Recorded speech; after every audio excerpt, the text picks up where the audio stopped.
سلام، جبت لكم وصفة بزاف بنينة وخفيفة وتوجد بالخف، اللي هي ساندويتش بالكبدة تاع الدجاج. كما اللي يتباع برا. مطولش عليكم هنا، نروحوا لطريقة التحضير. عندنا كمية من الكبدة تاع الدجاج، نقيتها مليح وقطعتها دي مورسو كيما هكا. كيما راكم تشوفوا لي مورسو ماشي كبار وماشي صغار بزاف. هنايا رحت درت في المقلة كمية من الزيت وخليته يحمى، ودرت عليه وضفت عليه ديك الكبده كما كتشوفوا. نخليها تتقلى كاع، يطلق داك الماء تاعها، نخلوها حتى تشرب كاع الماء ويقعد لنا غير داك الزيت. عاد باش نضيفوا المكونات تاعنا. انا شوفوا بعد ما تقلات، شوفوا كيفاش بدات تحمر. هنا نروحو نزيدو حنايا ديت حوالي 5 فصوص تاع توم، نقلوهم مليح مع هاد الكبده. وديت 2 وريقات هكا تاع رند مدو تاني بنا بزاف شابه. نقلوا داك الثوم مليح وما نغفلوش عليه البنات، باسكو كيما على بالنا الثوم ينحرق بالخف.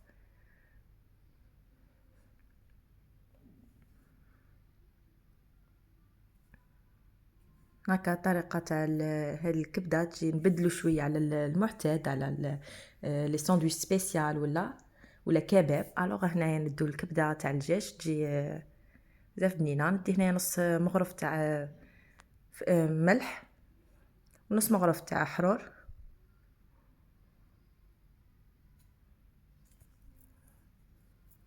وهنايا البنات انا غادي ندي شويه كمون تاني، على 4 مغرف الى نص مغرف كل واحد، واللي يبغي الكمون يدير نص مغرف. توجور صغيره البنات، واللي ما عنده حاجه فيه يدير غير 4 مغرف. يمدقوش بها بصح ما تجيش بنت الكمون بزاف. هنا نخلو الكبده تاعنا تزيد تتقلى شويه وتشرب لنا هذوك لي زيبيس تاعنا. هنا عندنا مغرف ونص تاع طوماط كونسونطري، غادي نضيف عليها الماء. هي اللي خلطتها مليح بالماء.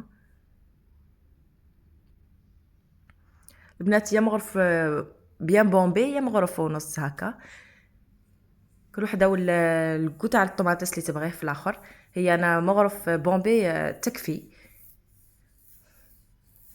نحلوها في نصف كاس تاع ماء ولا، ونضيفوها للكبده تاعنا باش تطلع دير لنا لاصوص.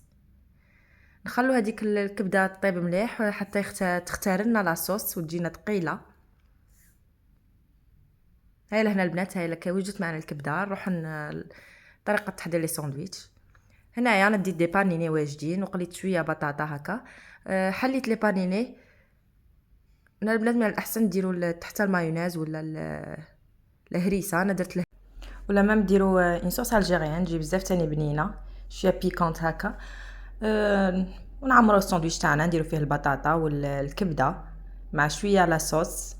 هذيك لاصوص باش تشمخ لنا البطاطا تاعنا وتجيب فيها بنه هكا شابه. ما مضطرين الخبز هكا البنات. نعمر كاع لي ساندويتش تاعي ونفوتهم في بانينوز باش يجيني لو بان هكا كروستيون.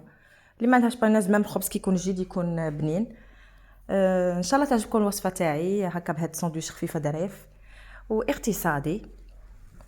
نديرو هكا لوليداتنا في الدار، خليهم ياكلوا الماكله تاع برا، حاجه نقيه وبنينه. الى وصفات اخرى، مع السلامه.